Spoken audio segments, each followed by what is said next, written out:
Sa ating po mga kababayan sa siyudad ng Baguio, sa ating po mga bisita, magandang gabi sa inyo lahat. Ngayong unang gabi ng Disyembre, muli tayong nagtitipon para sa tradisyon ng sabayang pagliwanag ng ating Christmas tree, simbolo ng pagmamahal, ng pag-asa at kabutihan ngayong Pasko.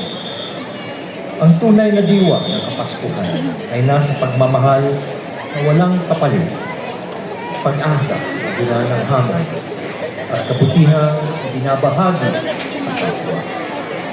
Habang pinapailaw natin kung punong ito, inaalala natin ang kapanganakan ng ating Jesucristo na nagbibigay gabay upang maging mabuti, mapagpatawa at mapagmahal.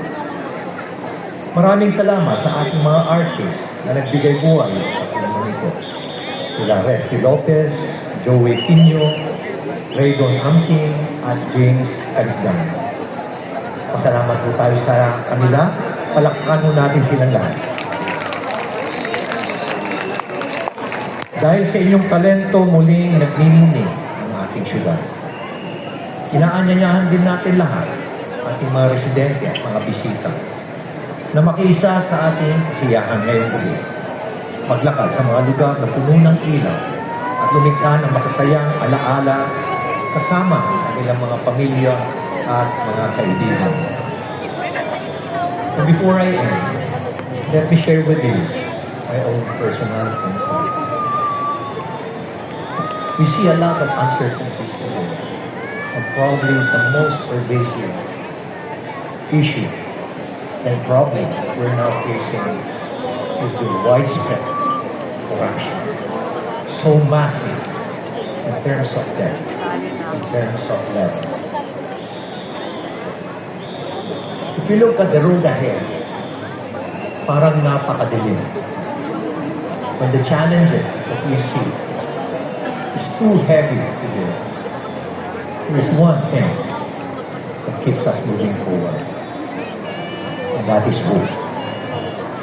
Yan po, ang tinatawag po natin pag-asa. Kailangan po natin na umasa at maging positive po sa ating pananaw. Let us continue hoping para po sa ating mga kabataan, para po sa ating mga anak, para sa ating mga apo, higit sa lahat, para sa ating Father. Advance Merry Christmas, everyone. God bless everyone. Wow, thank you for that beautiful message, Mayor Benjamin Magalo. Thank you for that sweet reminder, and we are proud of you.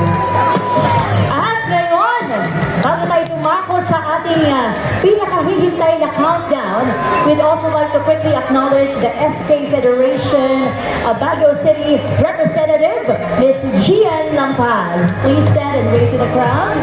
Thank you so much. Ngayong gabi, sisindihan natin ang Christmas tree ng Baguio City at opisyal nating bubuksan ang holiday season dito sa Baguio City.